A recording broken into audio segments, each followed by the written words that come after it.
Is RTX 4090 pricing actually going to decrease? Well, it could be the case, given the Doom 30th anniversary sweepstakes page listing the RTX 4090 MSRP at under $1,400. And you might be wondering what's up with this. Well, it's ugly Christmas sweater day at my school, and some people buy their ugly Christmas sweaters. I think the ugly Christmas sweater has become too commercialized. I do it myself. We add on some wrapping paper and ribbons and things and tape, Anyway, so that's what's going on today. Ugly sweater day. Are you wearing an ugly sweater? Let me know in the comments. Anyway, let's keep rolling here. So what's going on with this? So if you look at other sweepstakes where RTX 4090 has been listed, and the source here is videocards.com, and I will list all of my sources in the video description for today's video.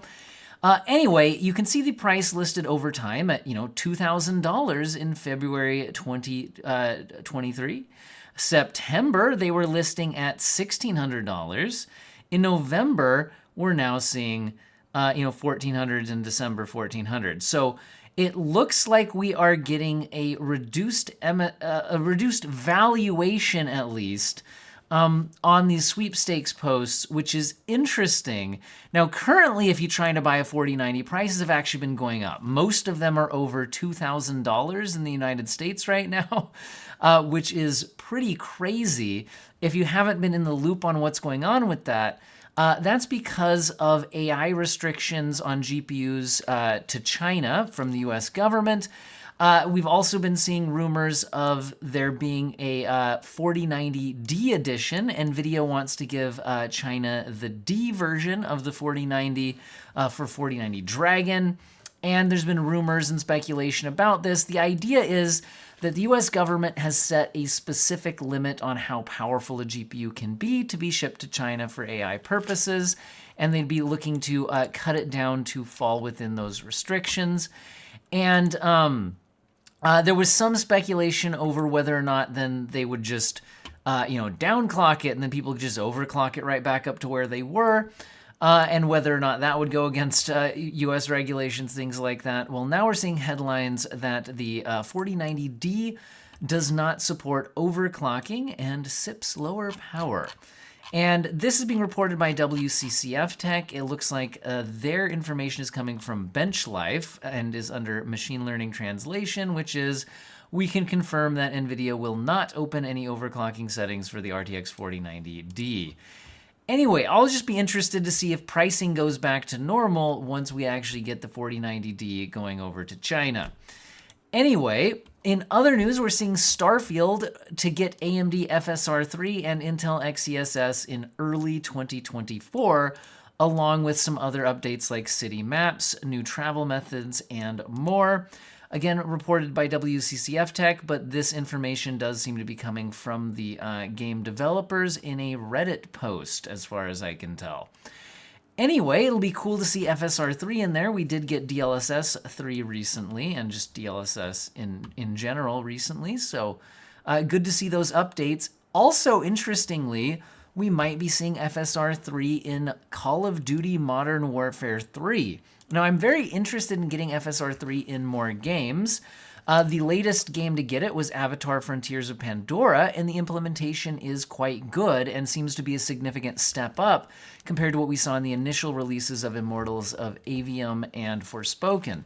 However, frame generation technologies, is that really what we want in a multiplayer competitive game? That's not the greatest place for it because unlike normal frames, generated frames do not increase the game responsiveness and can even decrease the responsiveness by adding in latency if you delay a frame in order to interpolate between two frames. However, I was thinking about it, and if this was also implementing AMD's latency reduction technologies, and reduce the overall latency in the game or something like that, perhaps this could still be good news, but in general, not the kind of game that I would be excited about frame generation in personally. Now, there's been a ton of PlayStation 5 Pro rumored specs and leaks and all of that, and some of the leaks are contradictory. So, people have been asking, what do I think about all the PS5 Pro stuff? Okay, well, this WCCF Tech article summarizes a bunch of the original leaks, and they were from a variety of sources. There was a big Reset Era forum post getting into a whole bunch of technical details, more on why those may or may not be correct in a minute, but the overall claims, basically to summarize, is that we would potentially see a 60% rasterized performance uplift, but a 2 times ray tracing performance uplift due to incorporating some of the ray tracing improvements from RDNA 4 architecture into the GPU in the PS5 Pro. This also came along with some dates, like a September 2024 reveal, followed by a November 2024 release date in time for the holiday season. Now, this all sounds like pretty reasonable stuff, and nothing sounds like completely out of the realm of possibility, but I'm not so sure I would jump on all of this as being legit. A couple of things in here sound a bit weird.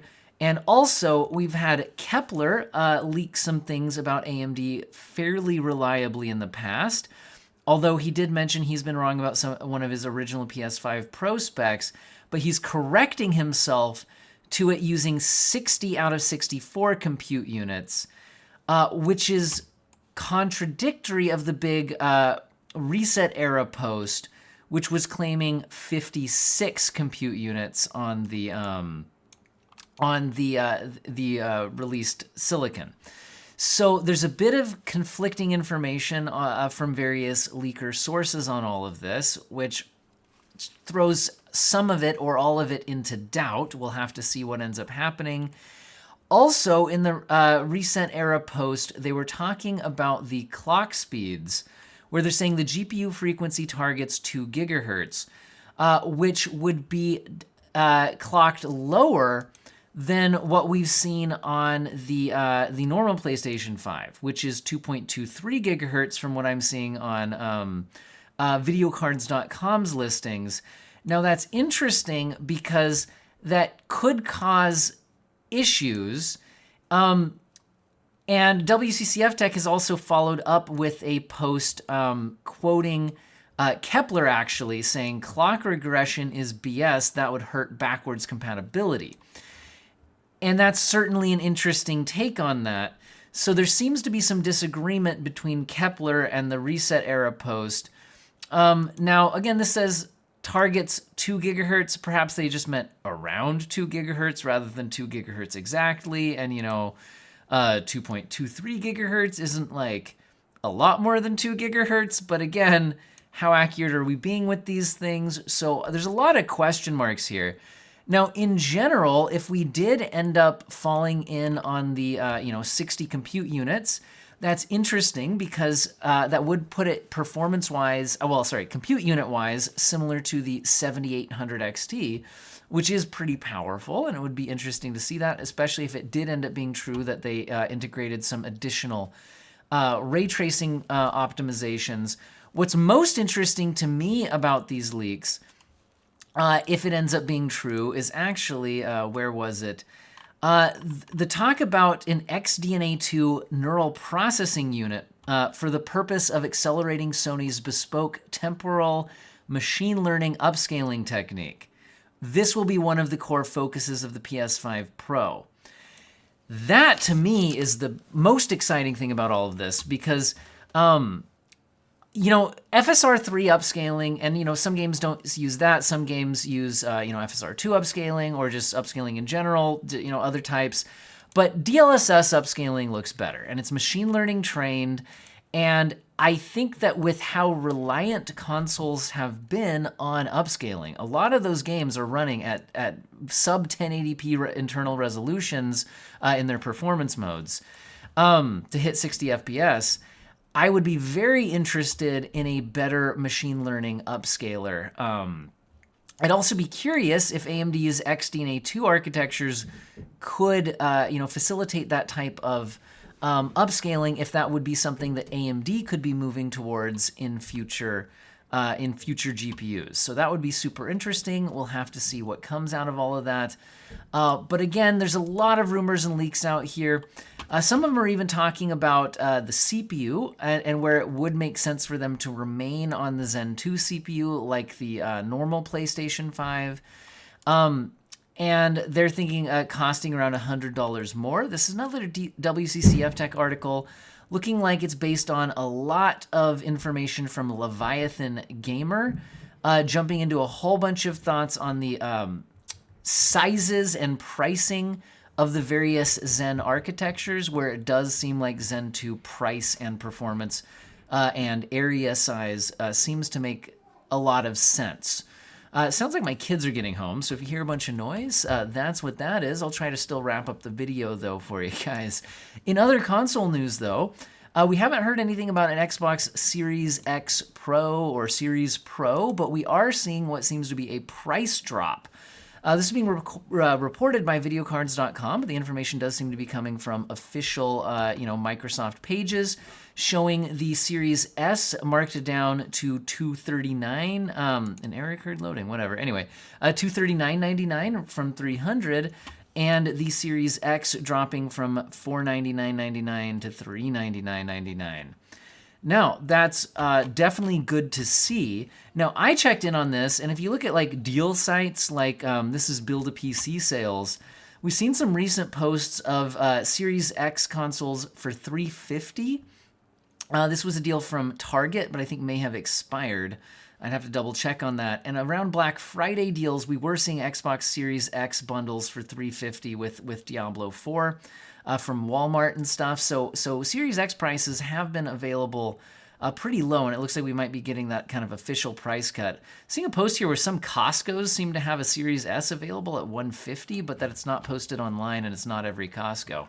That seems like a deal if you could find it. Anyway, in other news, we're seeing E3 is finally dead after a rough few years. We're seeing the official post from them on Twitter. X. After more than 2 decades of E3, each one bigger than the last, the time has come to say goodbye. Thanks for the memories. GG, well played. So, goodbye to E3. But let's go ahead and move on with some other news. We are seeing rumored GeForce RTX 3050 6GB I reported on in my last news video.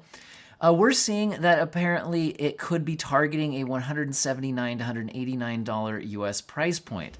Now, honestly, that's not that much lower than we've seen the 3050 8GB. It is lower, and going down to 6GB from 8GB, plus you'd have to be probably cutting the memory bus in order to accommodate 6GB versus 8. So if this actually just performs worse and has less memory, the 3050 8GB version already is hard-pressed by like the RX 6600, which is already priced in this 179, 189-ish area. So I don't know. Are you guys at all interested in that? I'm not sure I am. I'd prefer something like stronger than the 3050 at about $200 from Nvidia, but I don't know. We'll have to see what happens. It's a videocards.com report, apparently getting their information from BenchLive. Now, AMD has on the December 7th updated their preview driver that had AFMF, that is their fluid motion frames, which are generated frames that can be injected into pretty much any DX11 or 12 title, but again, only using this preview driver. This is not in their official driver releases and currently on their 6000 and 7000 series GPUs. Now, I tested this out a while ago and was not impressed by its frame pacing along with some other issues. The December 7th update says it improves stutter and frame pacing.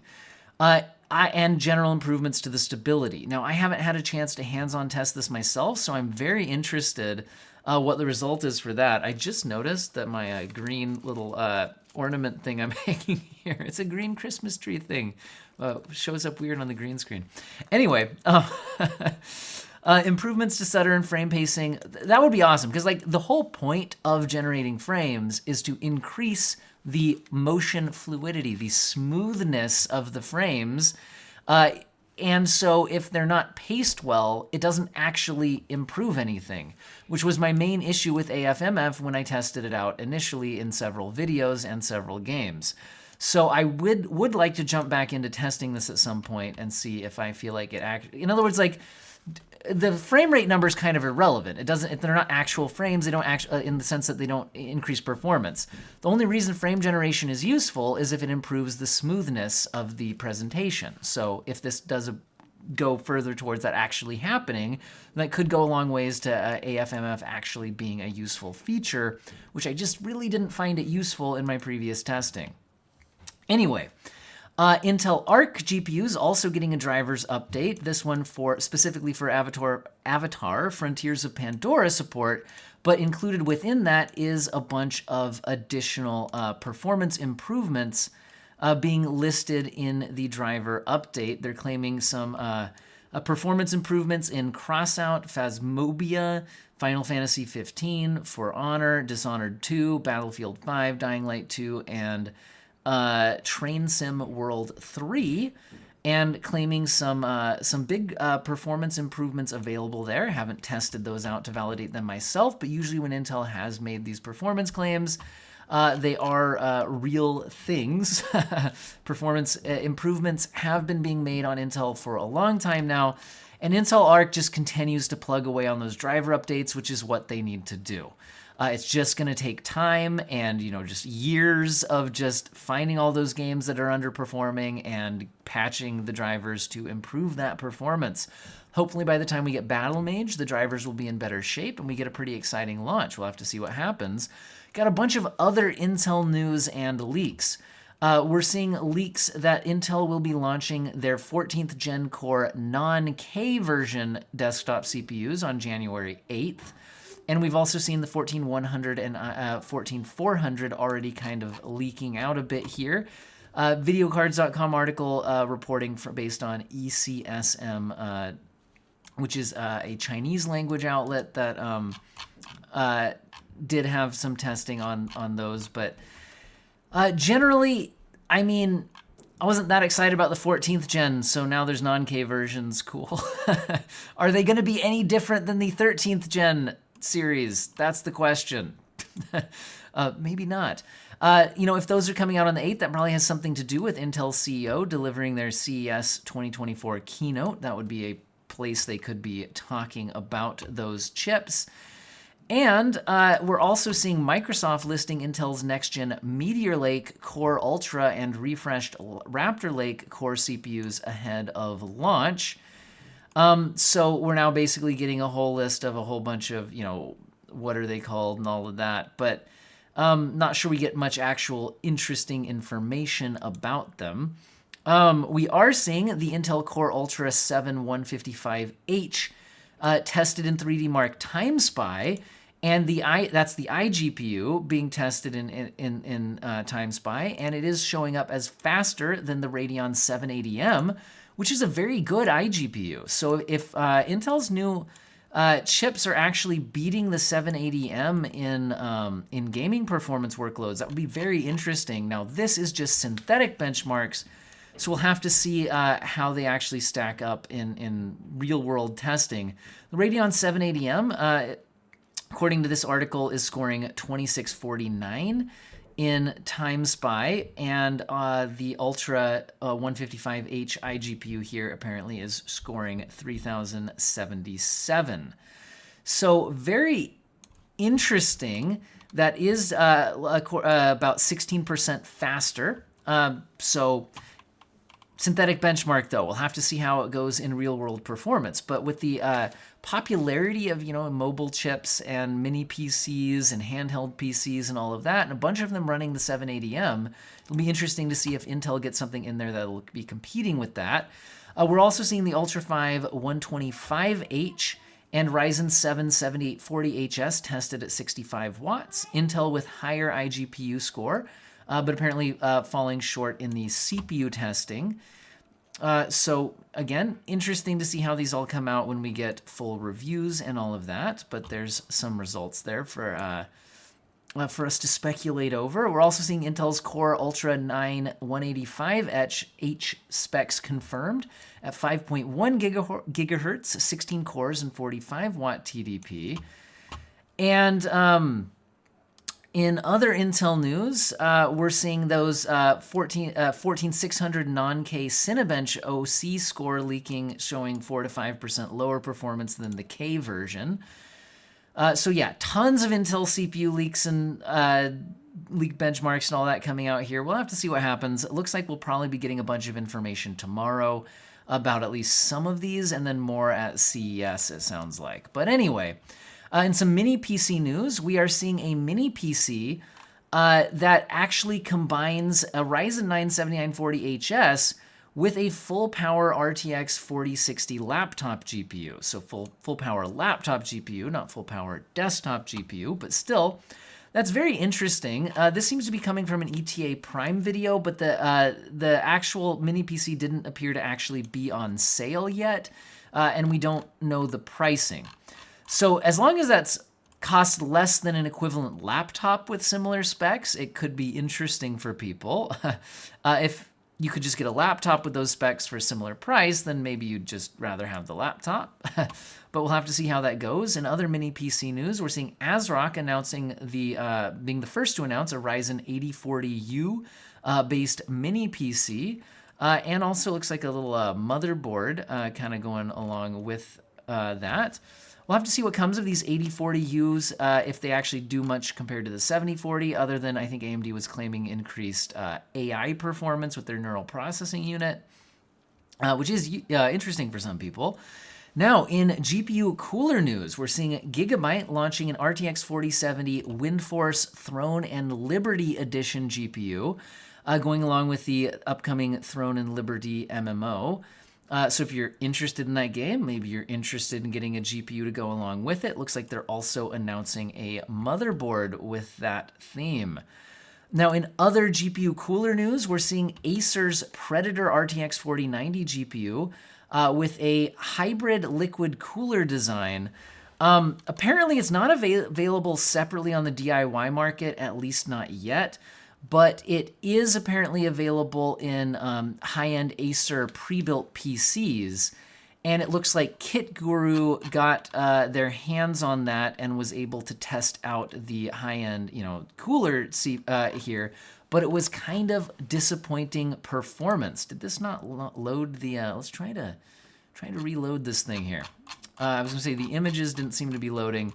The overall performance, it was clocked actually lower than pretty much all the other 4090s they had to test at 2644, which is lower than the Founders Edition. And it could be clocking lower due to the fact that its memory temperatures and core temperatures were higher than pretty much everything else that KitGuru had tested. So unfortunately, while this sounds like a unique design, it doesn't sound like it's actually performing well, which is unfortunate for Acer. In other interesting cooler news, we've seen a Redditor apparently create his own custom triple fan Noctua cooler for Nvidia's RTX 4090. That looks like a pretty cool project. I've got to say, I think I like the look of this better than any of the official Noctua branded GPU coolers that we've seen. I think that is a very nice looking design, so nice job for that guy. And we've seen Galax launch a dual slot GeForce RTX 4070 20th anniversary edition with a hidden power connector. Looks like there's a magnetic plate hiding the 8-pin power connector, and it's a white design and dual slot. So looks like a pretty nice design to me. In other news, this machine learning translated here from overclocking.com appears to be that an OC panel incoming compatible with ASUS motherboards, it looks like, from Elmorlabs. Now, ASUS has had one of these before. This one from Elmorlabs, though, I think to be compatible with them and is updated. So people into like super hardcore overclocking, we're talking like liquid nitrogen and stuff. often want a separate panel to control a bunch of the options on the motherboard, a BIOS switch, retry, safe boot, power reset, slow mode button. A lot of cool stuff on here. And this looks like it'll be updated for newer stuff. And apparently there was a tweet from someone at ASUS saying released in January of next year. So if you're interested in super hardcore overclocking, maybe keep your eye out for that. Now we're seeing AGESA, I think is how I would pronounce that, introducing 2 handy new 12VH power connector accessories. So the infamous 12-pin connector, you know, if you just use the normal one, you kind of get all these cables coming out and they kind of bend and doesn't look great. Apparently the idea here is to get a this adapter on here that just kind of plugs in directly there and gives you this nice 90-degree then plug and kind of makes everything look a little bit nicer. So thought I'd throw that out there. That looks kind of nice. We're seeing ASUS release AMD AGESA 1.1.01 beta BIOS firmware, claiming it improves system performance. I'm also curious if this would have anything to do with supporting the upcoming desktop versions of the Phoenix chips. We'll see if that's what ends up being anything to do with this. We'll have to see. Not a lot of info officially there. Now in PC gaming news, we did see the day before launch and immediately have the game developer close down and Steam delist the game after massive amounts of refunds and the game not living up to any sort of expectations. Well, maybe living up to expectations, but not living up to any sorts of the claims. For example, it wasn't an MMO. It was more of an extraction shooter. In other news, we're seeing Avatar Frontiers of Pandora. We're seeing that there is already a DLSS 3 frame generation mod available for the game.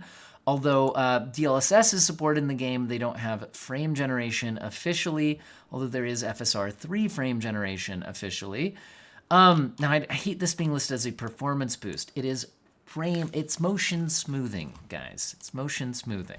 Anyway, so that's good news for people who are trying to run the unobtanium version of the settings. If you guys haven't heard about this, the game does offer incredible looking graphics in its normal ultra settings. However, if you go into the Ubisoft Connect client and enter unlock max settings in the add launch arguments menu, you can then unlock settings beyond the ultra settings, which the developers are calling unobtanium, and they are incredibly difficult to run, but also do look incredible.